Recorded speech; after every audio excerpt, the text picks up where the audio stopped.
Bem-vindos a mais um Tudo que você sempre quis saber sobre marcas, mas tinha vergonha de perguntar. Eu sou Guilherme Sebastiani. Eu sou o Diego Maldonado. E eu sou Érico Lebedenko. E hoje a gente vai responder a dúvida do Everton, de Mogi das Cruzes. E aí, Everton, beleza? Já falou nos nossos cursos, então a gente fala beleza com ele, né? Olá, poderia falar sobre o uso de tipografia no logo, na identidade, no sentido de legislação, de direitos, o que pode fazer ou não. Acho o assunto interessante e tanto eu como vários profissionais não conhecem exatamente os trâmites desse assunto. A mesma tipografia, eu posso usar num livro, usar num logo, usar num site ou seria um outro contrato? A gente vê sempre que a questão dos direitos autorais aqui volta à cena. E aí, quer começar, Diego? Pode ser. Então, a resposta... De novo. Leia o EULA, que é o arquivo de texto que normalmente vem junto com a fonte, explicando o que você pode e o que você não pode fazer.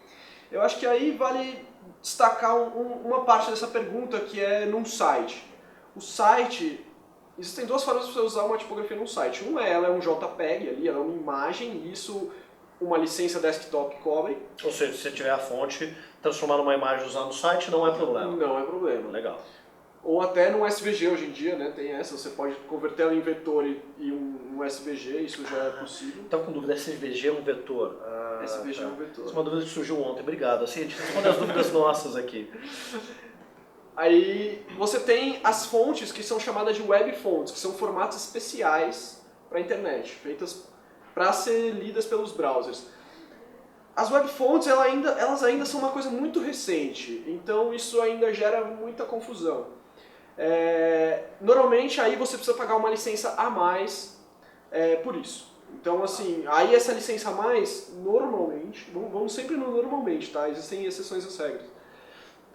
Ela é baseada na quantidade de views que seu site tem e eventualmente você precisa renovar elas anualmente.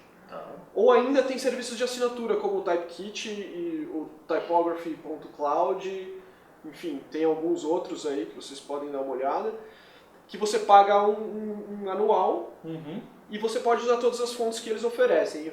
Legal. O Typekit está inserido junto com o pacote da Adobe, então se você paga o pacote completo da Adobe, do Creative Cloud, você tem acesso ao Typekit que tem fontes ótimas. Assim, para web, ele tem uma parte ele tem para web e para desktop, mas a parte de web dele é muito mais completa, com fontes assim de altíssimo nível. E está embutido na licença do cloud? Está embutido na licença do cloud se você paga o completo.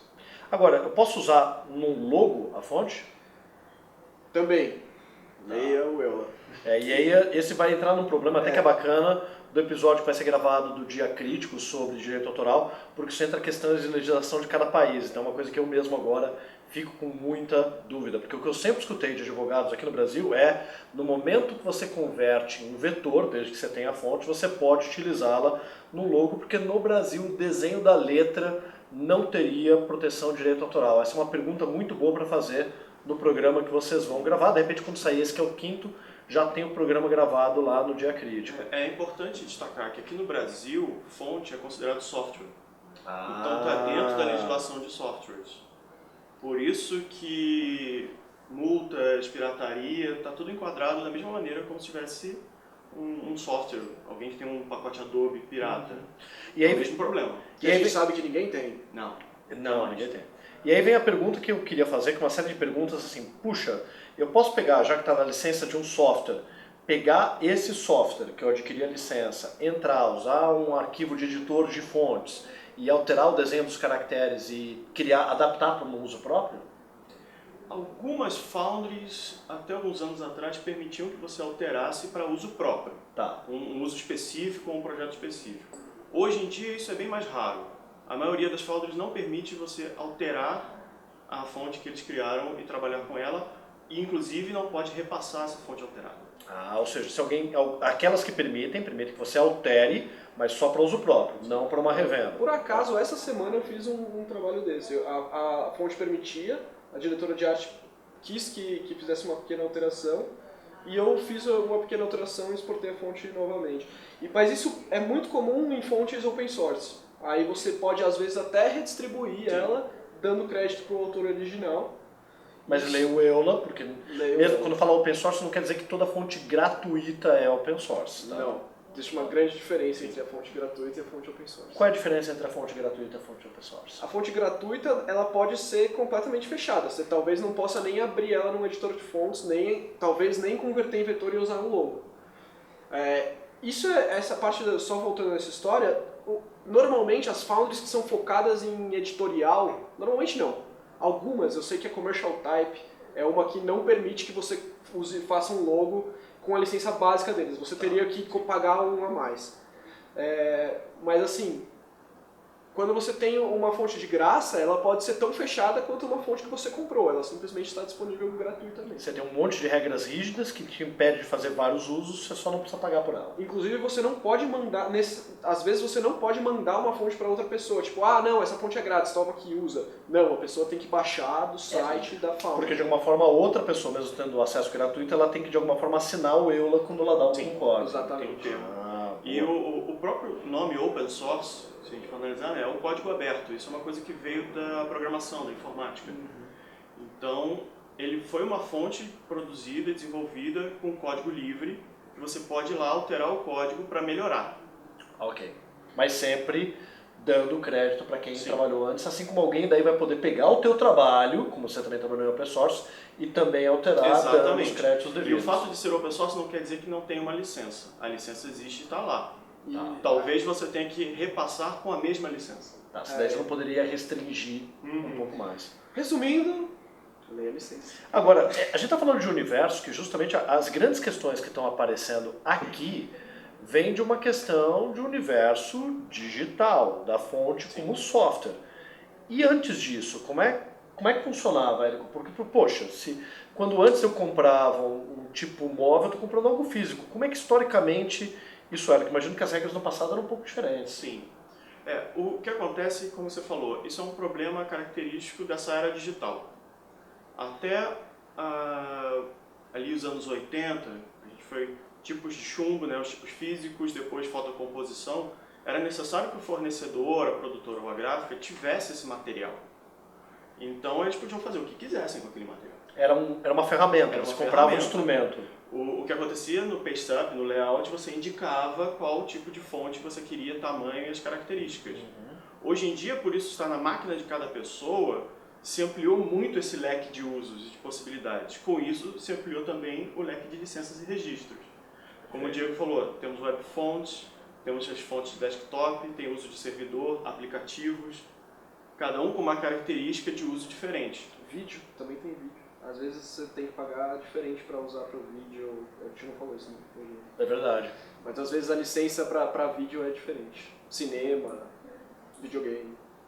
E é duro, né? Porque a gente não acaba costumando ter um padrão de organizar e guardar o EULA de cada fonte para voltar e ler. Acho que é até uma coisa para começar a mudar em termos de padrão de operação, de começar a ou só comprar fontes que permitam um tipo de licença que você realmente usa e quer usar no teu dia a dia, ou realmente ter um trabalho ali de controle e organização disso no dia a dia, que eu acho mais complicado, mas que é uma demanda desse mundo complexo contemporâneo. Mas assim, a gente olha, puxa, que chato, eu vou ter que pegar, ver a licença de cada fonte, é complicado. É uma coisa até que a gente aqui precisa melhorar, mas no passado, quando você comprava tipo um móvel, você tinha que comprar a Garamond corpo 12. Mas eu quero agora usar a corpo 14. Então você tinha que comprar de novo da Type Foundry a corpo 14. Mas agora eu preciso de um corpo 8.